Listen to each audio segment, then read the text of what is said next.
প্রথমত হচ্ছে ভাই আপনাকে ধন্যবাদ সময় দেওয়ার জন্য। আর সেকেন্ড কথা হচ্ছে আপনার স্কোরটা অনেক সুন্দর। সবার স্বপ্ন থাকে এই স্কোরটা। সো এই জন্য আপনার সাথে কথা বললে বা সবাই যদি শুনে সেই ক্ষেত্রে তারা ইন্সপায়ার পাবে।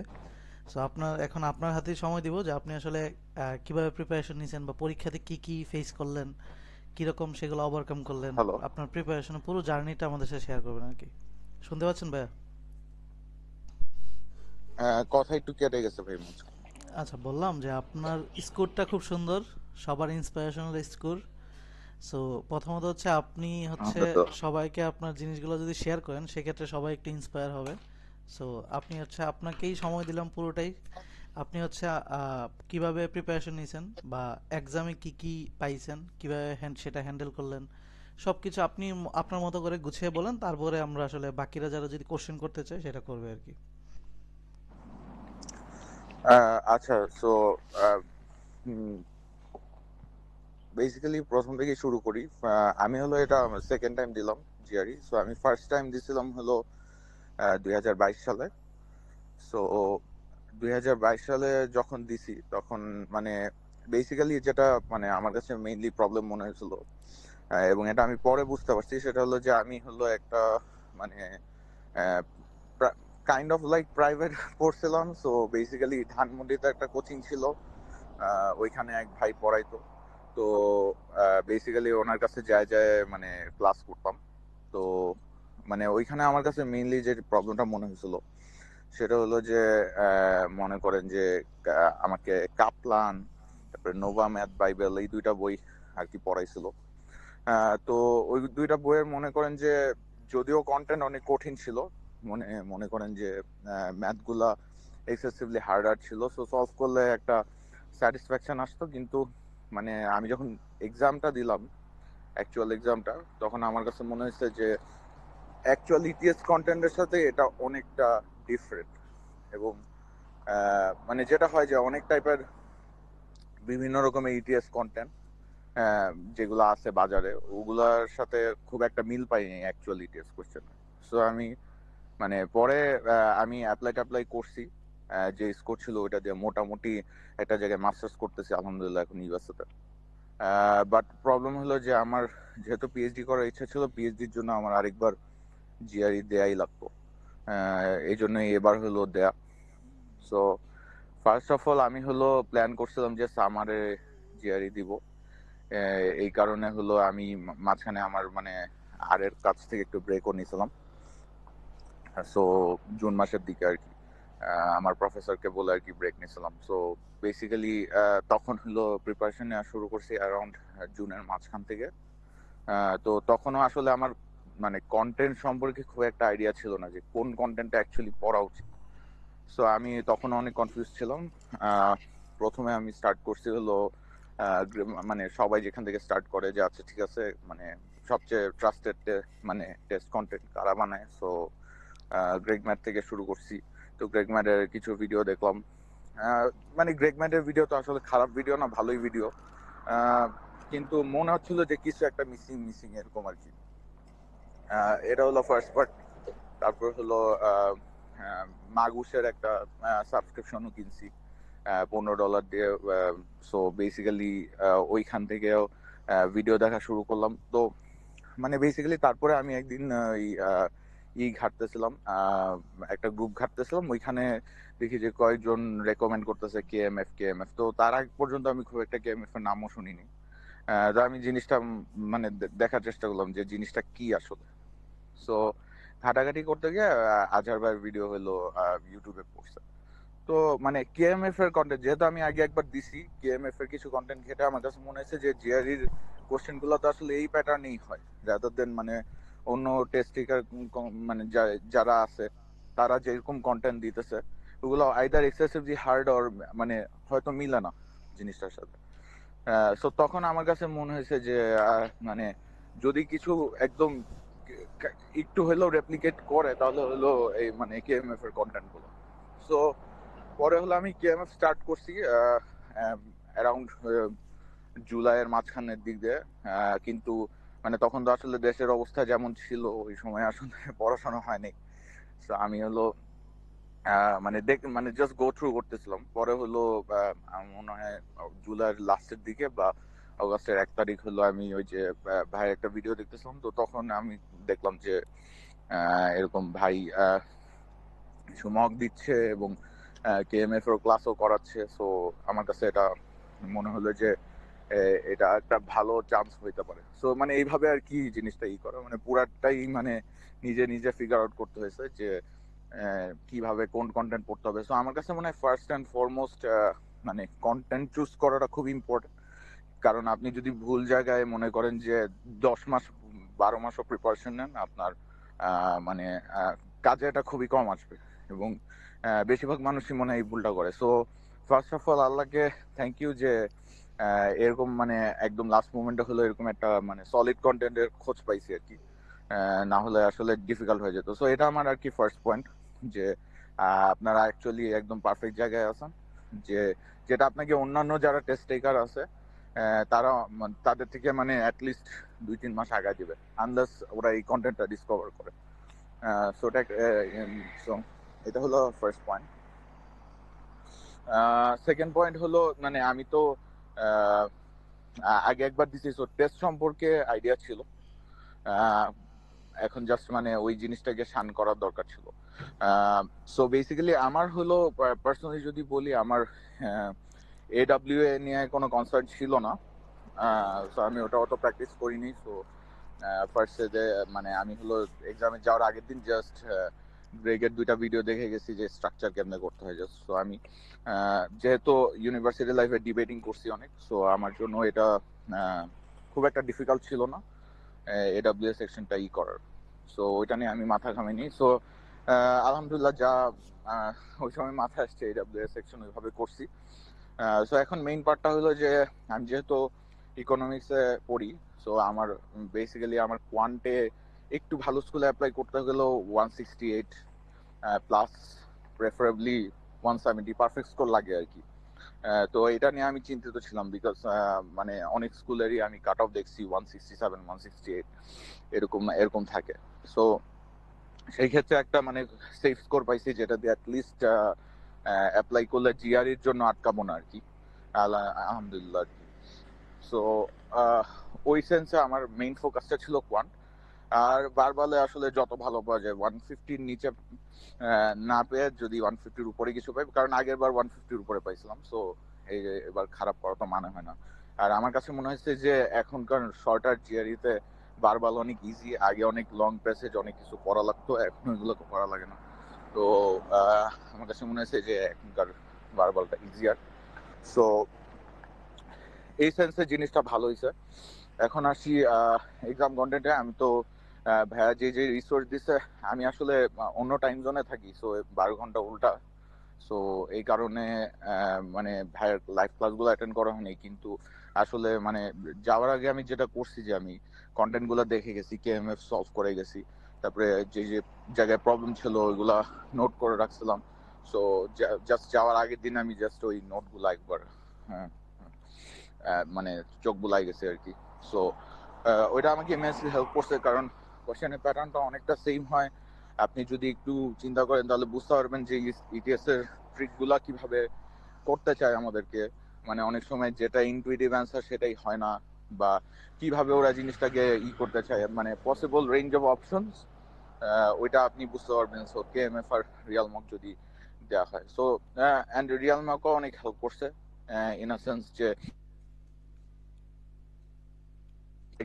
হ্যাঁ ইন্টারফেসটাও সেম থাকে না, সেম থাকে। সো আমি যেটা করছি, আমি হলো সেপ্টেম্বরের 15 তারিখ থেকে মানে আমার হলো রিয়াল মক সবগুলা দেওয়া হয়নি, আমি মনে হয় 47টার মতো দিছি।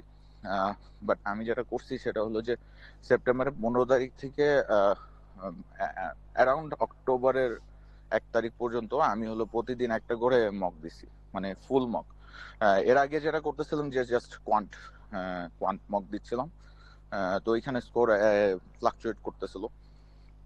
তো লাস্টের দিকে আমার কোয়ান্ট মকের স্কোর এরকমই আসতেছিল, প্রথম সেকশনে সবগুলো হইতেছিল, সেকেন্ড সেকশনে 13 14 15 এরকম আসতেছিল। সো কাইন্ড অফ লাইক ওইরকম স্কোরই পাইছি। সো মানে মকটা অ্যাকচুয়ালি রিফ্লেক্ট করে যে আপনার অ্যাকচুয়াল এক্সাম কেমন হবে, বিকজ ওই মকটাই আসলে মানে যেহেতু অ্যাকচুয়ালি টেস্ট কোয়েশ্চেন, সো আপনার ওই জিনিসটা রিফ্লেক্ট করে। এটা হলো একটা ব্যাপার। আর সেকেন্ডলি হলো যে ফুল মক দেওয়ার কারণে আমার আসলে পুরা এক্সাম টাইমটায় আমি কিভাবে বিভিন্ন জিনিস হ্যান্ডেল করব এই জিনিসটা সম্পর্কে আমার আইডিয়া হয়ে গেছিল। সো ফার্স্ট টাইম আমার যেটা উইকনেস সেটা বলবো যে একে তো 4 ঘন্টার এক্সাম ছিল, ফোকাস ধরে রাখা খুবই কঠিন। আর সেকেন্ডলি হলো আমি কোনো মক ফুললি একদম বসে 4 ঘন্টা বসে দিয়ে যাই। সো এবার মেক শিওর করছি যে আচ্ছা ঠিক আছে, মানে আমি যত জায়গায় কিছু হোক আমি মক গুলা পুরাপুরি দিয়ে ছাড়বো। যদিও পরে মানে আমি জাস্ট 2টা সেকশন এডাব্লিউ এ লিখছিলাম, কিন্তু পরের গুলা এডাব্লিউ এ ছাড়াই দিছি। বাট তারপরে তারপরে হলো মানে একদম যে আচ্ছা ঠিক আছে কিভাবে কি কি টাইপের প্রবলেম হয়। যেমন আমার কিছু প্রবলেম হয়েছে যে আমি দেখছি যে আমি যদি একটা ম্যাথে একটু বেশি টাইম নিয়ে নিই তখন আমি প্যানিক করা শুরু করি এবং প্যানিক করতে গিয়ে অন্য ম্যাথ গুলো করতে পারি না। সো এই টাইপের কিছু মানে স্ট্র্যাটেজিক্যাল ডিলিউশন আইডেন্টিফাই হওয়ার কারণে পরে আপনি ওটাকে কিভাবে কাউন্টারঅ্যাক্ট করবেন এটার ব্যাপারে আপনার আইডিয়া জেনারেট হতে থাকে। সো বেসিক্যালি আপনি যদি মনে করেন যে আমি তো কম মক দিছি, আমি মনে হয় 12টা ফুল মক দিছি আর কোয়ান্টে এক্সট্রা 35টার মতো কোয়ান্ট মক দিছি। সো আর বারবার লাস্টের দিকে একটু ছাড়া ছাড়া ভাবে করছিলাম আর কি। সো ওই ওই জিনিসটা আসলে আমাকে পরীক্ষার এনভায়রনমেন্টে যে প্রবলেম গুলো হয় অ্যাকচুয়াল এনভায়রনমেন্টে ওই জিনিসটার সাথে অ্যাডাপ্ট করে ফেলছে। সো এই কারণে মনে করেন যে আমার এক্সাম মানে আগের যেবার যেটা হয়েছিল যে পরীক্ষা দেওয়ার আগে বুক কাঁপতেছিল, খুবই নার্ভাস লাগতেছিল। আমি কালকে দেওয়ার সময় আমি জানতাম যে আমার আহ, যতই খারাপ হোক অত খারাপ হবে না, কারণ এর চেয়েও মানে ডিফিকাল্ট সিচুয়েশনে পড়ে আমি হলো কোন রকম একটা স্কোর আনছি। ধরেন মনে করেন যে 10-12 বা 10-11 এরকম আনছি। সো মানে যখন আমি মানে একদম পারতেছিলাম না তখন এরকম। সো মানে ওয়ার্স্ট কেস সিনারিও আমি জানতাম যে অত অত খারাপ হবে না। হুম। সো এই কারণে আপনার নার্ভাসনেসটাও কাটা যায় এতগুলা মক দিলে। আপনার মনে করেন যে আপনারা যদি আরো বেশি ফুল মক দিতে পারেন তাহলে হলো আরো বেশি লাভ হবে, আরো বেশি অ্যাডাপ্ট হতে পারবেন। আমি যতগুলো দিছি ওইটা আমার কথা কি শোনা যাচ্ছে? জি জি, শোনা যাচ্ছে। হ্যাঁ। সো আমি যতগুলো দিছি আমার কাছে মনে হয়েছে যে আমি এক্সাম এনভায়রনমেন্টের সাথে আরো বেটার অ্যাডাপ্ট করতে পারতেছি। সো এটা গেল 2 নম্বর পয়েন্ট। 3 নম্বর পয়েন্ট হলো যে ভাইয়ের রিসোর্স আসলেও কমন আসে। মানে বেসিক্যালি আমার যেটা হয়েছে যে ওইগুলা যেগুলো কম পড়ছে ওগুলা থেকে আমি টাইম সেভ করতে পারছি এবং এটা আমাকে অন্যগুলাই ফোকাস করতে সাহায্য করছে। সো এটা একটা important crucial point. So basically একে তো মকের প্র্যাকটিস, মানে আপনি এনভায়রনমেন্টটা জানেন, আপনি জানেন ওয়ার্স্ট কেসে আপনার কি হতে পারে। আমি জানতাম ওয়ার্স্ট কেসে আমার 160 নিচে আসবে না, কারণ আমি কোনো মকে এরকম পাইনি। হ্যাঁ। তো এই কনফিডেন্সটা থাকা খুব ইম্পর্টেন্ট যে আমার খারাপ মানে আমার লোয়েস্ট রেঞ্জ কত। হ্যাঁ। সো এটা আপনি একমাত্র মক দিয়ে বুঝতে পারবেন, টাইম মক করে। 3 নাম্বার হলো যে আমি হলো একটা ছোটখাটো মেস আপ করছি মানে এক্সাম তো হয়। সো বেসিক্যালি মানে অনেকবার এরকম হয়েছে যে যেহেতু মক গুলো আমি নিচে স্ক্রল করে দিতাম, আমি ইটিএস কোয়েশ্চেন নিচে স্ক্রল করে খুঁজতেছি। মানে এগুলো হলো মাসেল মেমোরির ব্যাপার স্যাপার আর কি। সো মানে আমি যেটা মেস আপ করছি সেটা হলো যে আমার ফার্স্ট সেকশনে আমার মনে হয়েছে সবগুলা হয়েছে, কারণ আমি হলো 7-8 মিনিট আগে পরীক্ষা শেষ করছি। শেষ করে আমি হলো সবগুলো আবার খুঁটায় খুঁটায় দেখছি। তো সেকেন্ড মকটা দেওয়ার সময় প্রথম কোশ্চেনটা একটা খুবই উইয়ার্ড, মানে খুবই বড় একটা কোয়ান্টিটেটিভ কম্পারিজন কোশ্চেন আসছে, মানে 4-5 লাইন। তো আমার দেখি একটু মেজাজ খারাপ হয়েছে, আমি মনে করছি স্কিপ করে আবার এটা আসবো লাস্টে। স্কিপ করে গেছি। পরের 12-13টা মনে হয় স্মুথলি করছি। তারপর হলো একটা ম্যাথ আসছে। তো একটা ম্যাথ, ওই ম্যাথটা আসলে কঠিন না, just algebraic equation set up করতে হয়, সলভ করতে হয়। কিন্তু মানে ওইটা আমাকে মানে কোনো মানে পারফেক্ট অ্যান্সার দিচ্ছে না। সো মানে রেঞ্জ গুলা ছিল যেমন 0, 10, 15 এরকম এরকম। কিন্তু আমার বারবার আসে 0.75 এর মতো একটা ভ্যালু। তো আমি এরা মনে হয় ক্যালকুলেটর 4বার চাপছি, কিন্তু কোনোভাবেই ওই ভ্যালুটা দিতেছে না। পরে দেখলাম কোশ্চেনে ক্লোজ লেখা আছে নাকি, অ্যাপ্রক্সিমেটলি লেখা আছে নাকি, নাই। তো আমি এটা নিয়ে মিলতেছে না কেন, এত সিম্পল একটা ম্যাথ ইকুয়েশন সেট আপ হয়ে গেছে। তো পরে হলো আমি এটা নিয়ে ঘাটাঘাটি করতেছি, পরে দেখি 57 সেকেন্ড বাকি আছে। তো তখন আমি রিভিউ সেকশনে গেছি, পরে মনে পড়ছে ফার্স্ট একটা অ্যান্সার করিনি। তো এখন ওইটা আসলে এত বড় ওয়ার্ড প্রবলেম ছিল যে 4-5 লাইনের ওয়ার্ড প্রবলেম, ওইটা আসলে মনে করেন যে অ্যান্সার করা খুবই ডিফিকাল্ট হয়ে যেত, মানে ইভেন পড়ে পড়ে শেষ করে ডিফিকাল্ট হয়ে যেত। সো বেসিক্যালি আমি দেখলাম যে কোয়ান্টিটি দিবে 100, সো যে কোনো একটা ভ্যালু দিবে। সো ভ্যালু যেহেতু দিবে তার মানে এবিসি এর মধ্যে হবে। তো তার মানে তারপরে হলো চিন্তা করলাম দুইটা সি আছে আমার অ্যান্সারে, সো একটা এ আর বি এর মধ্যে হবে, পরে বি দাগাই দিছি আর কি। তো এরকম আর কি ব্যাপারটা, যে এরকম কিছু ইনটুইশন ডেভেলপ করতে ভালো ভালো যে কি কি কোন রেঞ্জে অ্যান্সার হবে। আমি বলতেছি না যে এটা ঠিক, কারণ আমি কোশ্চেনই পড়িনি। মানে কি কি জানি একটা কোশ্চেন ছিল, আমি কোশ্চেনই পড়িনি, বাট মানে জাস্ট কিছু সফট ইনটুইশন ডেভেলপ করলে আপনার মানে এক্সট্রিম সিচুয়েশনে যখন আপনি প্যানিক করতেছেন ওই সময় আপনাকে আহ, মানে হয়তো 1 or 2 টাইমস আপনাকে কারেক্ট অ্যান্সার দিবে। সো এরকম কিছু মানে এক্সাম হল স্ট্র্যাটেজি, প্যানিক, এগুলো আসলে মক দ্বারা ডেভেলপ করা যায়। সো এটাই আর কি ভাই। কারো কি কোনো কোয়েশ্চেন আছে? মানে আমার যদি সাজেশন দিতে হয় তাহলে you are in the right place. আজহাবের যদি রিসোর্স ফলো করো, আই থিঙ্ক আমি আগের বার যে রিসোর্স ফলো করছি ওটা আমাকে কোনো কাজেই দেয়নি, মানে ফ্র্যাঙ্কলি স্পিকিং। বাট এবার আমার কাছে মনে হয়েছে, কারণ আমি ইটিএস এর যে এক্সাম দিতে গিয়ে আমি পুরো অবাক হয়ে গেছি যে কি পড়লাম আর কি আসতে। হ্যাঁ, আমি কি 12টা পলিগন সলভ করলাম আর এখন আইসা দেখতেছি যে এইসব কোশ্চেন আসতেছে। সো এটা তো আসলে মানে ম্যাথমেটিক্যাল টেস্ট না, ম্যাথমেটিক্যাল রিজনিং টেস্ট। সো ওই জিনিসগুলো যদি অ্যাডাপ্ট করতে পারেন নিজের ব্রেনকে, তাহলে আই গেস সবাই মানে ওভারকাম করতে পারে। জিআরির মানে নিয়ে সবারই একটু ভয় থাকে, আমারও ছিল। সো মানে বাট অ্যাটলিস্ট এই এই প্রসেসে আগে গেলে আপনাদের আপনার কাম থাকতে পারবেন আর কি, এবং জানবেন যে আমার বেস্ট আমার লোয়েস্টটা কেমন, এবং ওই অনুযায়ী পারফর্ম করতে পারবেন আর কি। ওকে, আর কারো কোনো কোশ্চেন ভাইয়ের কাছে? জি এই ভাই, যে, একটা কোশ্চেন ছিল। হ্যাঁ বলেন। হ্যাঁ বলেন। জি ভাই, জি ভাই, হচ্ছে যে ভাই ভার্বাল জিনিসটা ভাই আপনি কিভাবে হ্যান্ডেল করছেন ভাই? এটা কি প্রথমে কি আপনি টিসি গুলা বা এসসি গুলা ফার্স্টে সলভ করছেন, পরবর্তীতে আরসি গুলা লাস্টে সলভ করছেন? আপনার কি এরকম কোনো স্ট্র্যাটেজি ছিল কিনা? আমার মানে খুব একটা স্ট্র্যাটেজি ছিল না, বাট আমি যেটা দেখলাম যে মানে আমি ফার্স্ট সেকশন যখন পাইছি আমি হলো ফার্স্টেই ই সলভ করা শুরু করছি, টিসি সলভ করা শুরু করছি। আমি দেখলাম দুইটা ওয়ান ব্ল্যাঙ্কার। তো ওয়ান ব্ল্যাঙ্কার গুলো ইউজুয়ালি ইজিয়ার হয় অনেক, তো আমি দুইটা ওয়ান ব্ল্যাঙ্কার সলভ করলাম। হ্যাঁ, তারপরে হলো আমি ডিরেক্ট টান দিয়ে এসিতে চলে গেছি, যে আমি যদি এখানে কিছু টাইম সেভ করতে পারি আমি আরসিতে বেশি টাইম দিতে পারবো। তো এসি পেয়ার যা আছে ওইটার সাথে আলহামদুলিল্লাহ মিলে গেছে একদম কম টাইমে, খুবই শর্ট টাইমে। মানে কয়েকটা মানে 2 পেয়ার ছিল, সেন্টেন্স পড়ছি, বাট মানে খুবই সুন্দরভাবে পেয়ার গুলা মিলে গেছে। এবং এটা কিন্তু আপনার জন্য, আমার ফার্স্ট ভার্বাল সেকশন ছিল, সো এটা কিন্তু আপনার জন্য হিউজ কনফিডেন্স বুস্টার। আপনি মনে করেন যে 3-4 মিনিটে আপনার 6টা কোশ্চেন অ্যান্সার করা শেষ। তো আপনার এখন মনে করেন যে আরো ফার্স্ট সেকশন কতক্ষণ থেকে 18 মিনিট, সো আপনার এখনো 13-14 মিনিট আছে পুরো এক্সামটাকে ডিল করার জন্য আর 6টা অ্যান্সার করার জন্য। সো পরে হলো আমি আবার টু ব্ল্যাঙ্কারটাতে গেলাম। হ্যাঁ, টু ব্ল্যাঙ্কারটা সলভ করলাম। তারপরে হলো একটা আরসি ধরলাম।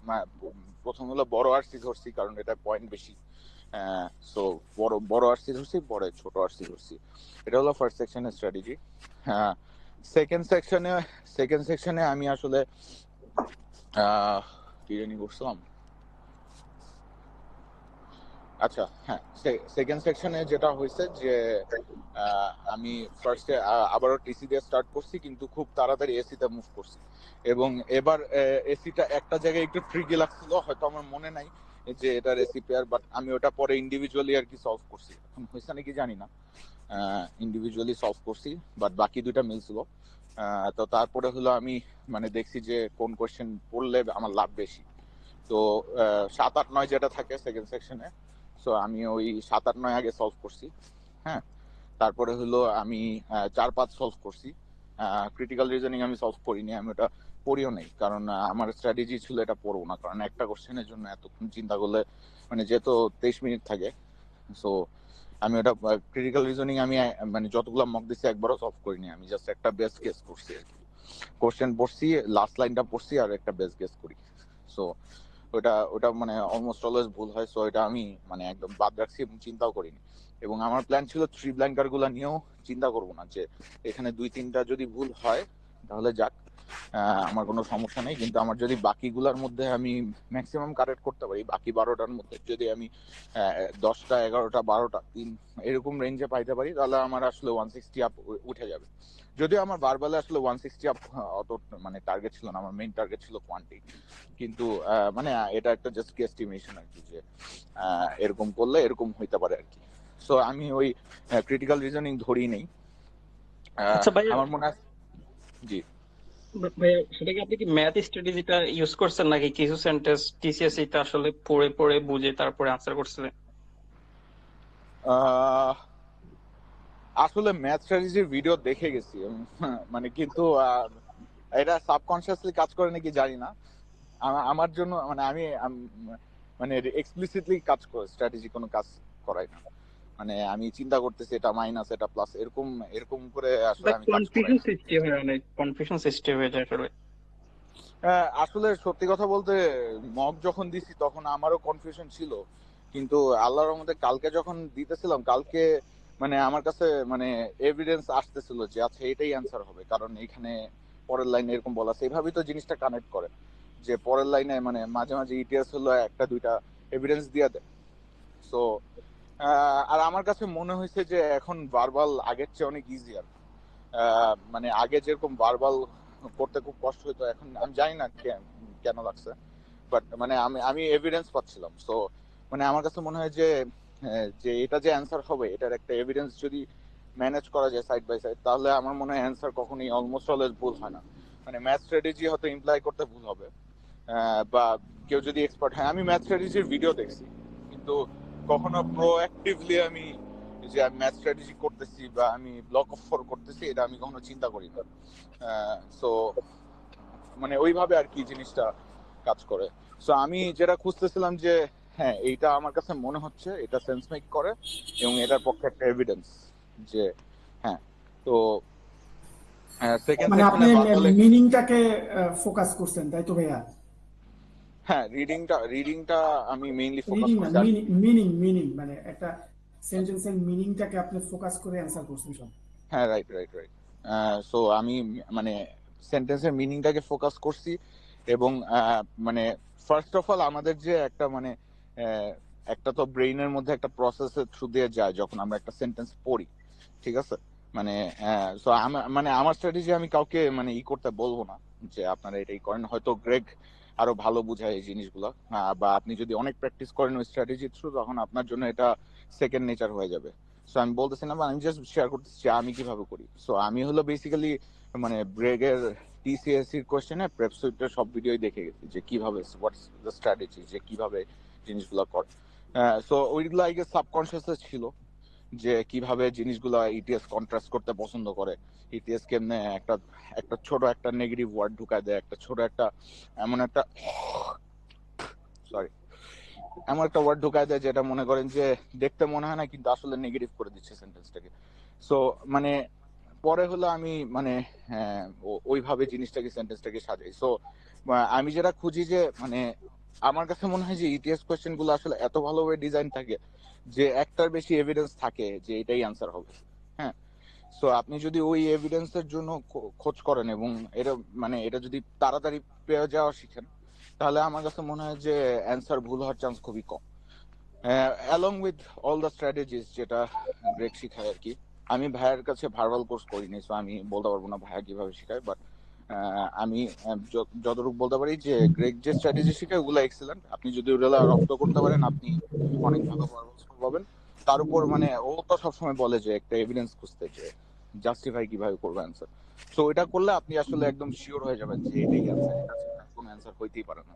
সো ইটিএস এর কোয়েশ্চেন গুলো তো আসলে 100% মানে আপনি আর্গিউ করতে পারবেন, মানে ওরা তো কোনো অ্যাম্বিগুইটি রাখে না যে এটা হইতে পারে না হলে এটাও হইতে পারে, এরকম তো রাখে না। সো 100% আপনি শিওর হয়ে যাবেন যদি মানে ওই লাইনটার মধ্যে অথবা প্যাসেজের মধ্যে একটা এভিডেন্স খুঁজে পান, এবং ওরা মানে অনেকগুলো এভিডেন্স ছড়ায় সেটা রাখে। সো এটা জাস্ট লুক আউট থাকতে হবে এবং অ্যাক্টিভলি সিক আউট করতে হবে যখন আপনি মকগুলা দিচ্ছেন।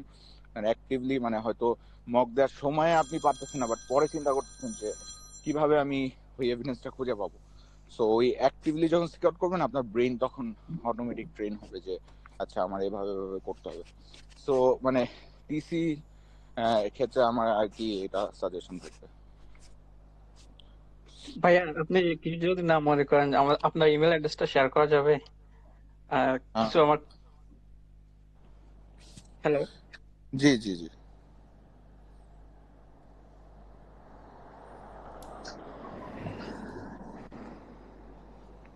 ওকে, আর কারো কোনো কোশ্চেন? জি ভাই, আমার আঙ্কেল মন, তো ছিল। হ্যাঁ বলেন। আসসালামু আলাইকুম ভাইয়া। আমার কোশ্চেন হচ্ছে, আমি একদমই মানে সায়েন্স রিলেটেড ব্যাকগ্রাউন্ড না আমার সাবজেক্ট। আমি মাত্র ব্যাচেলার্স কমপ্লিট করছি। এখন গাইডলাইন থ্রুতে আমার ম্যাথ নিয়ে একটু প্রবলেম আছে, অনেক ছোট থেকে ভয় করি। তো এই ক্ষেত্রে জি আমাকে কি মানে গাইডলাইন যদি যে একটা দিতেন, মানে সাম বুকস, অথবা আমি কিভাবে শুরু করব, যেহেতু আমি একটা ভালো স্কোর চাইতেছি for getting a good scholarship. তো এই রাইট। ক্ষেত্রে আপনি কিভাবে সাজেস্ট করবেন আমাকে যে আমি শুরু কিভাবে করব? আপনি কোন সাবজেক্টে যেতে চাচ্ছেন? আমি এডুকেশনের উপর যেতে চাইতেছি, মানে এমএড করতে। রাইট। হ্যাঁ। সো এখানে আজহার ভাই আছে, উনি তো অবভিয়াসলি অনেক বেটার সাজেশন দিতে পারবে যেহেতু উনি অনেকদিন এই ইন্ডাস্ট্রিতে কাজ করতেছে।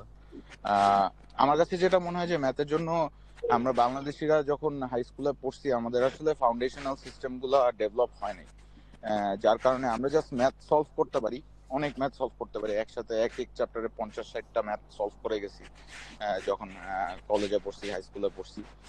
কিন্তু আমাদের আসলে এই জিনিসগুলো ভিতরে কেমনে কাজ করে, কনসেপচুয়াল নলেজ গুলো এগুলা কখনোই ক্লিয়ার হয় না। যার কারণে অনেক ম্যাথ করার পরও আমরা আসলে জেনারেলি ম্যাথে উইক। আমি যদি এখানে আমার এই আশেপাশে যারা ইন্ডিয়ান, চাইনিজ, ইভেন আমেরিকান যারা আছে তাদের দিকে তাকাই, এরা অনায়াসে 170 স্কোর করে এবং এরা তেমন একটা প্রিপারেশনও নেয় না। খুবই মানে খুবই এফোর্টলেসলি করে আর কি, সোজা কথা। তেমন একটা প্রিপারেশন নেয় না এর কথাটা ভুল, মানে অবশ্যই প্রিপারেশন নেয় এবং এরা আমাদের চেয়ে অনেক বেশি হার্ড ওয়ার্কিং। কিন্তু আমাদের যেমন মানে জানে উঠে যায়, ওদের এরকম কিছু হয় না, কারণ ওরা অলরেডি জিনিসটা ফ্যামিলিয়ার, তারপরে ওরা নিজেদেরকে আরো ঝালাই করে। সো ওরা আসলে মানে জানে যে ঢুকলেই ওরা 330 নিয়ে বের হবে।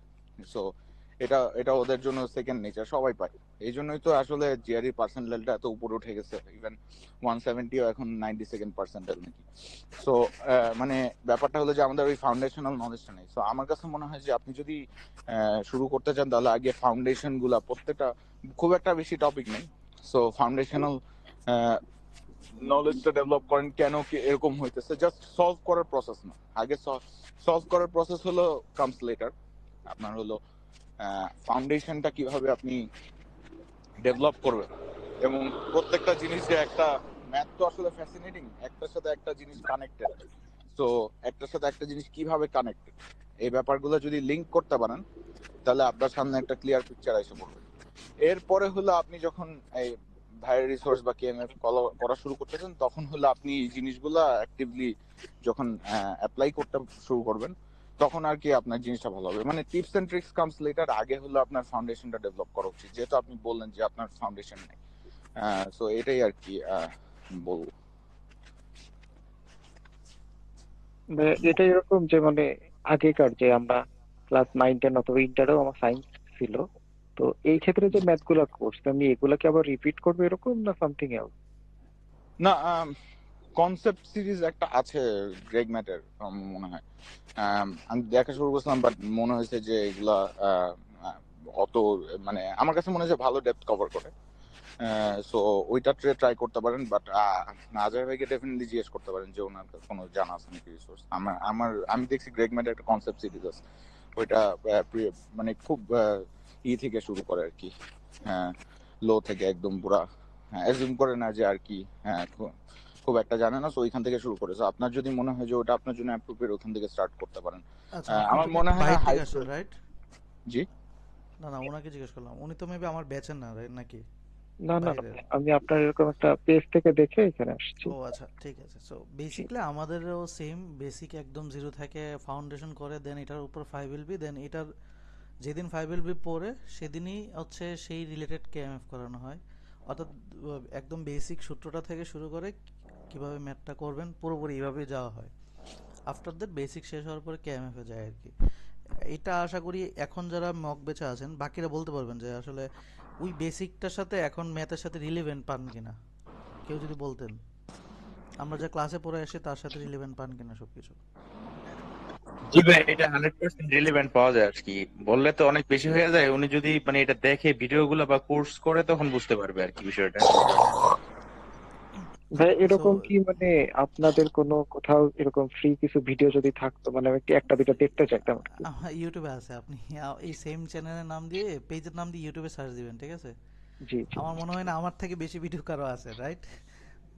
আমি বাকিদের তো আসলে মানে মানে মাত্রই প্রথম বিয়ে ভিডিও করছি, তো আমি প্রথম ভিডিও আইডিয়া মনে হয় নেই আপনি একটা মানে দুটো। ইয়া করছেন আর কি, না, দিচ্ছেন ইউটিউবে। এই কেএমএফ নিয়ে রিলেটেড ভিডিও মনে হয় আমি ছাড়া আর কেউ দেয়নি প্রথমে। না না না, সো এরকম দেয় নাই, প্রথম আপনি দিচ্ছেন। আচ্ছা, ওইখানে আছে আপনার ফাইভেলের ভিডিও আছে, কেএমএফ আছে, সমস্যা নেই। সো ওইখান থেকে বেসিক আইডিয়াগুলো পাবেন আর কি, ঠিক আছে? ওকে, প্রথম আর কোনটা কারো শুরু হ্যাঁ, করবো? প্রথম হচ্ছে আগে ভিডিওগুলো দেখেন, তারপর হচ্ছে এই যে ওইখানে আছে দেখেন কোন একটা ব্যাচের হয়তো বা প্রথম দুই একটা ভিডিও ওপেন করা আছে, সেগুলো দেখবেন আর কি। একদম সিরিয়ালি প্রথম থেকে দেখবেন, ঠিক জি আছে? হ্যাঁ, জি জি। ডেফিনেটলি আমি আজহার ভাইয়ের কাছে কন্ট্যাক্ট করার করবো এবং ওনার রিসোর্স রিকমেন্ড করবো। সো বেসিক্যালি আপনি ওখান থেকে স্টার্ট করতে পারেন আর কি, যে জি। কিভাবে ফাউন্ডেশন ডেভেলপ করবেন। ওকে, আর কারো কোনো সাজিদ প্রশ্ন ভাই ভাইয়ের কাছে? আমার সাজিদ ভাইয়ের একটা কাছে কোয়েশ্চেন একটা ছিল ভাই। হ্যাঁ বলেন। ভাই আমি হচ্ছে আজহার ভাইয়ের মক ব্যাচের স্টুডেন্ট, আর আমি হচ্ছে ইকোনমিক্স থেকে বলছি। সাজিদ ভাই যেহেতু ইকোনমিক্স থেকে বললো না, আমার একটা যেটা দেখলাম মানে ইকোনমিক্স থেকে আসলে মানুষজন খুঁজে পাচ্ছি না বা তেমন একজন। আমি বর্তমানে জাহাঙ্গীরনগর বিশ্ববিদ্যালয় থেকে ইকোনমিক্স থেকে মাত্র অনার্স শেষ করলাম, জিআরই পরীক্ষা হচ্ছে নভেম্বরের 30 তারিখ। তো সেক্ষেত্রে কোয়ান্টা টুকটাক আমি পড়তেছি। এখন আমার আরসিতে একটু স্ট্রাগল করতেছি ভাই। সাজিদ ভাই আপনি আরসিতে যেহেতু ভার্বাল 163 পাইছেন, অবশ্যই আরসিতে ভালো করছেন ভাই, সেক্ষেত্রে আরসির জন্য মানে কিভাবে পরামর্শ দিবেন আমাকে? হ্যাঁ, সো ইকোনমিক্সের জন্য কোয়ান্ট স্কোরটাই মেইন। সো যদি ট্রাই করো যে 165+ রাখা যায় তাহলে আই গেস ফুল কোয়ান্ট পাওয়া যাবে। দ্যাট বিং সেড, ভার্বালে আসলে একদম কম পাইলে জিনিসটা আসলে একটু রেড ফ্ল্যাগ হয়ে যায়, কারণ ওরা মানে বেসিক্যালি ধরো মানে তুমি কোয়ান্টটা অনেক ভালো করলে কিন্তু ভার্বালে একদম কম পাইলে তখন আর কি একটু চান্স তো কমেই যায় এটা, বাট এটা একদম মোস্ট ইম্পর্টেন্ট না। আরসির আরসির ব্যাপারটা হলো যে আরসির জন্য আমি বেসিক্যালি কয়েকটা ভিডিও দিচ্ছি, এমন না যে প্র্যাকটিস করছি তেমন না, বাট আরসি জিনিসটা হলো যে তুমি যদি এনাফ টাইম দাও তাহলে তুমি ফিগার আউট করতে পারবে অ্যান্সার। সেটা তাড়াতাড়ি কিভাবে ফিগার আউট করা যায়। সো আমার কাছে মনে হয় যে মকের চেয়ে বেস্ট ওয়ে আর নাই, মানে আমার কাছে পার্সোনালি মনে হয়েছে।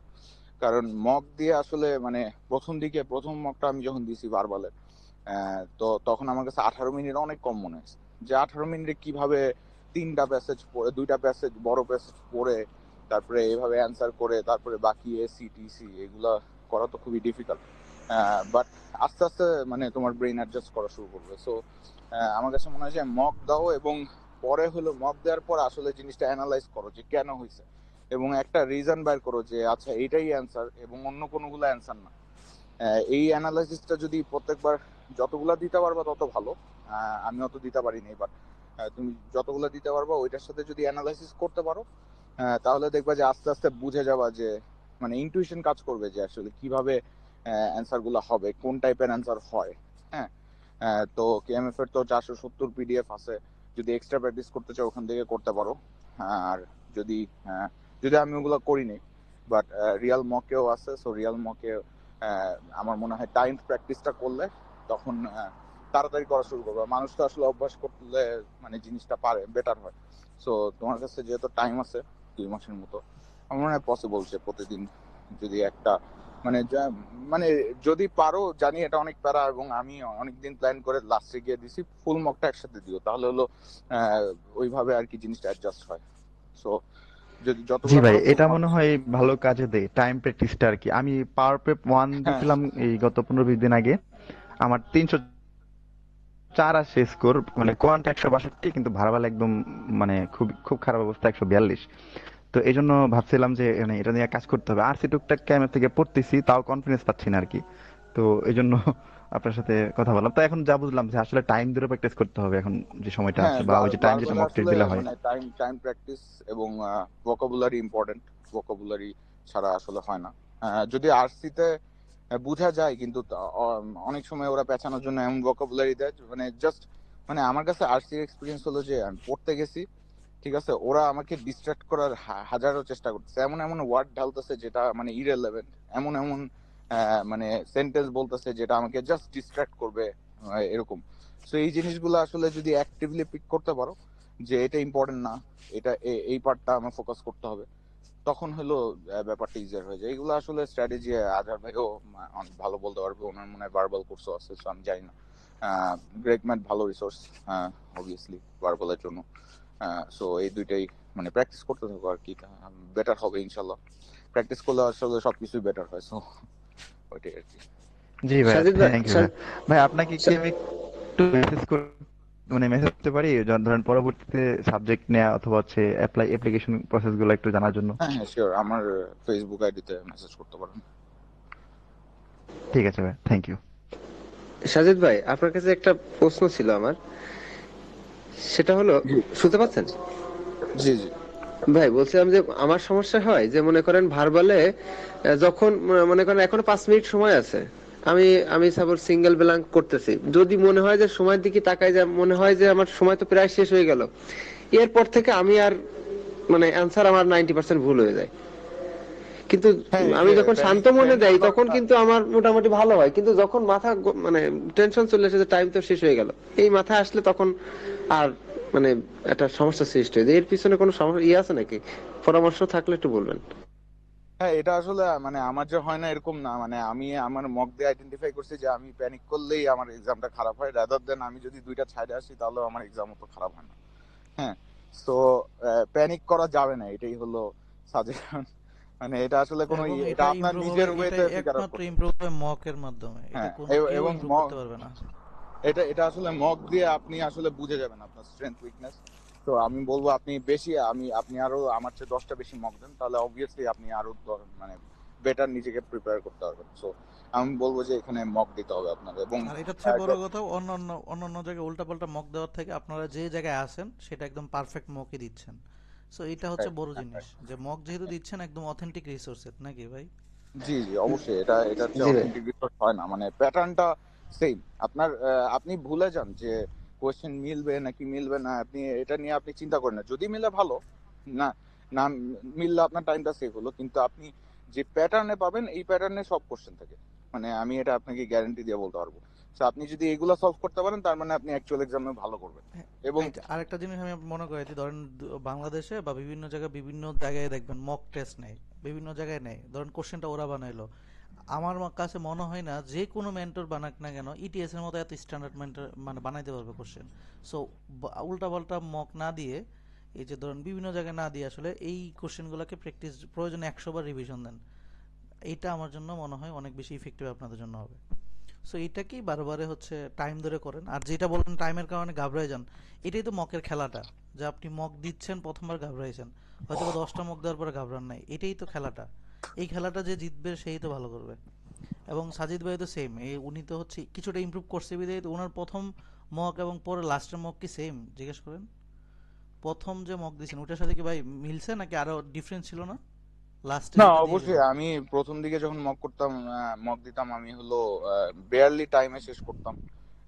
এবং মনে করেন যে কিছু সিলি মিস্টেক হইতো, এমন না যে মানে ইটিএস এর কোশ্চেন এমন কখনো হবে না যে আপনি পারবেনই না কখনো, ঠিক আছে, এক্সেপ্ট মানে আপনার যদি কনসেপচুয়াল নলেজে গ্যাপ থাকে।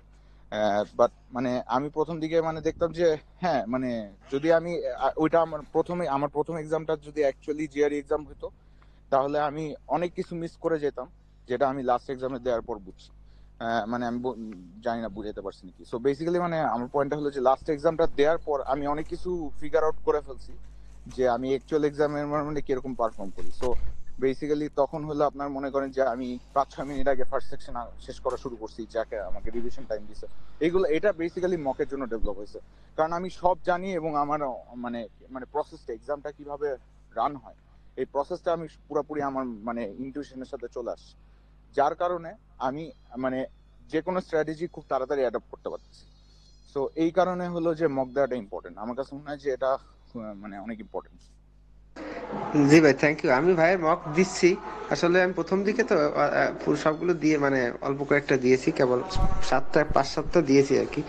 এখন আরো হ্যাঁ, দিচ্ছি আর দিতে কি। থাকেন, ইনশাল্লাহ আপনি নিজের মধ্যে ইমপ্রুভমেন্ট নোটিস করতে পারবেন। হুম। তো ইনশাল্লাহ। ধন্যবাদ ভাই। ভাই আপনাকে আমি একটা মেইল করেছিলাম, একটু দেখবেন কাইন্ডলি। Thank you. আচ্ছা, ও ওকে, ওকে। আর কারো কোনো কোশ্চেন ভাইয়ের কাছে? অনেক কোশ্চেন আসছে, আর হ্যাঁ কারো? হ্যাঁ, সাজিদ ভাইয়া।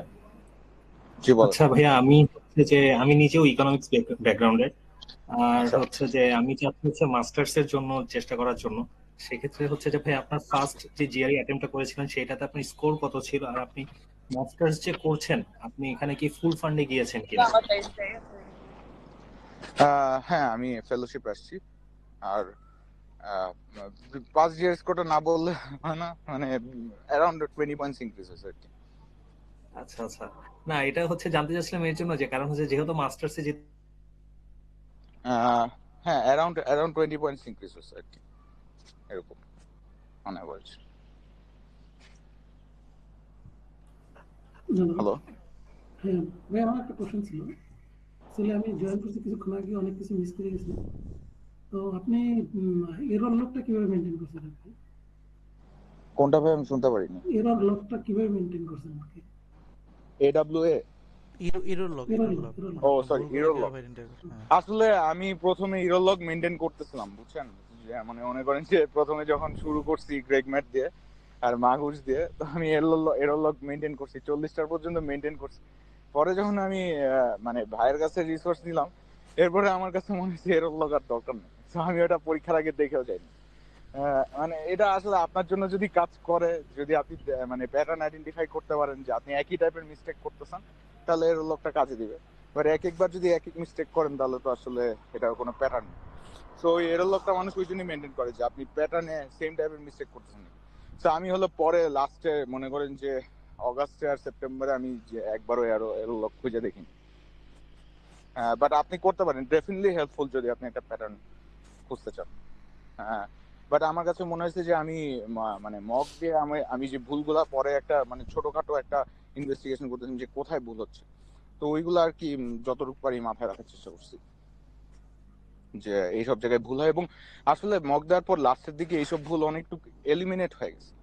মানে এমন যে আমি চাইলে ওইগুলো ভুল করতে পারি না, বিকজ আমার মাথায় হয় যে আচ্ছা এটাও তো হইতে পারে। আপনি কতগুলো ব্যাপারটা মক দিয়েছেন? বুঝতে পারছেন? কতগুলো মক দিয়েছেন? আমি বললাম ভাই, আমি 35টা কোয়ান্ট মক দিছি আর 12টা ফুল মক দিছি। আর দুইটা হলো এর মধ্যে দুইটা AW সহ সাবজেক্ট। পরে আমার ওটা করতে বিরক্ত লাগতেছিল, মানে আমার মনে হয়েছে যে এটা যদি করি এটা আসলে একটা মেন্টাল প্রেসার, যার কারণে পুরা মকও দিতে ইচ্ছে করতেছে না। পরে আমি ওটা বাদ দিয়ে বাকিটা করছি। ওকে, থ্যাংক ইউ। ওকে, আর কারো কোনো কোশ্চেন? হ্যাঁ ভাইয়া, এই যে আমার নেটটা ফল করেছিল। তো সাজিদ ভাই, আমি জানতে চাচ্ছিলাম যে যেহেতু ইকোনমিক্স আপনি এই মাস্টার্স করছেন, আপনি কি সেন্ট্রালি অ্যাপ্লাই করেছিলেন নাকি হচ্ছে যে প্রফেসরকে মেইল করেছিলেন? ইকোনমিক্সে মোস্টলি সেন্ট্রাল অ্যাপ্লিকেশনই হয়। সো বেসিক্যালি সেন্ট্রালি অ্যাপ্লাই করতে হয়, কারণ ডিপার্টমেন্ট ফান্ড থেকে ফার্স্ট ইয়ার আর কি চালাতে হয়, মানে ডিপেন্ডিং অন আপনি পিএইচডি করবেন নাকি মাস্টার্স। সো ফার্স্ট ইয়ার আপনার ডিপার্টমেন্ট ফান্ডে টিএ দিয়ে দেয়, তারপর হলো আপনার আরে করতে হয়। সো বেসিক্যালি সেন্ট্রাল ফান্ডিং এই মোস্ট প্লেসেস আমি যতদূর জানি। হ্যাঁ ভাই, আমিও সাজিদ মাস্টার্স ভাই, এর জন্যই প্ল্যান করছি। আপনি কি ইউটাতে আছেন? জি, ইউটা স্ট্রিট আছে। আচ্ছা ওকে ভাই, আমি পসিবল হলে আপনাকে অ্যাড দিব, আপনি কাইন্ডলি একটু অ্যাকসেপ্ট করবেন। নামটা কি? সাজিদ আচ্ছা, ভাই, ঠিক। আমার জি বলেন ভাই। ভাই আমার একটা প্রশ্ন ছিল। আমি ইলেকট্রিক্যাল ইঞ্জিনিয়ার। আমি আচ্ছা, মাস্টার্স করে ইকোনোমেট্রিক্সে একটা মাস্টার্স ডিগ্রি করতে চাই।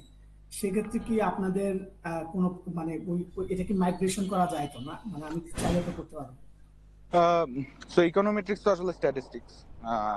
ডেফিনেটলি মাইগ্রেশন করতে পারবেন, যেহেতু ইঞ্জিনিয়ারিং ব্যাকগ্রাউন্ড আছে। সো মাইগ্রেশন করা ডিফিকাল্ট না। আমি পার্সোনালি ইকোনোমেট্রিক্স স্পেসিফিক প্রোগ্রাম অত ঘাটাঘাটি করিনি, কয়েকটা মনে হয় দেখছিলাম। সো হ্যাঁ, ডেফিনেটলি মাইগ্রেট করতে দিবে। আমাদের এখানে ম্যাথ, তারপরে কম্পিউটার সায়েন্স, ইঞ্জিনিয়ারিং ব্যাকগ্রাউন্ড থেকে প্রচুর পোলাপাইন আসে। সো এটা কোনো ব্যাপারই না। মানে ফান্ড পাবো তো নাকি? হ্যাঁ ইনশাল্লাহ, যদি আপনি ঠিকমতো মোটিভেশন প্রেজেন্ট করতে পারেন, যেহেতু ঠিক ডিপার্টমেন্ট আছে, সুইচ থ্যাংক ইউ ভাইয়া। ডেফিনেটলি। ওকে, আর কিছু কারো? আশা করি সবার কোশ্চেন ক্লিয়ার হইলো। ওকে, সো ধন্যবাদ ভাই, আপনাকে অনেক সময় দিলেন না ভাই, ভাই আপনাকে ধন্যবাদ আপনার বেশি। টাইমের জন্য। আর হচ্ছে আপনি অনেক সুন্দর সবাইকে অ্যাডভাইস দিয়েছেন, এবং এই স্কোরটা সবার জন্যই আসলে ড্রিম। ইভেন সব থেকে বড় কথা আমি নিজেও পাইনি। ঠিক আছে, সো যাই হোক, ভাই, আপনি যেভাবে মানুষকে হেল্প করছেন আসলে সবার দোয়া থাকবে আপনার সাথে। আর এই ভার্বাল স্কোর আসলে আপনার এটা ভালো, পাশাপাশি হচ্ছে সবকিছু মিলে আপনার স্কোরগুলো আসলে, আর আশা করি এখানে যারা জয়েন দিয়েছে সবার জন্য ইন্সপিরেশন হিসেবে কাজ করবে। আর আপনার পরে জার্নির জন্য ইনশাল্লাহ দোয়া রইলো, আর ইনশাল্লাহ কিছু মাস পরে আপনার সাথে ইনশাল্লাহ দেখা হবে। ইনশাআল্লাহ তো ভাই, ভাই আপনি আসে ঠিক আছে ভাই। যদি যাওয়া হয় ওইদিকে তাহলে ইনশাআল্লাহ দেখা হবে। জি ভাইয়া, ঠিক আছে তো ভাইয়া, তাহলে ধন্যবাদ ভাইয়া সময় দেওয়ার জন্য। আজকে Okay. তাহলে আমরা এই পর্যন্তই রাখি। ওকে, জি, থ্যাংক ইউ ভাইয়া, আসসালামু আলাইকুম। আল্লাহ হাফেজ। আসসালামু আলাইকুম।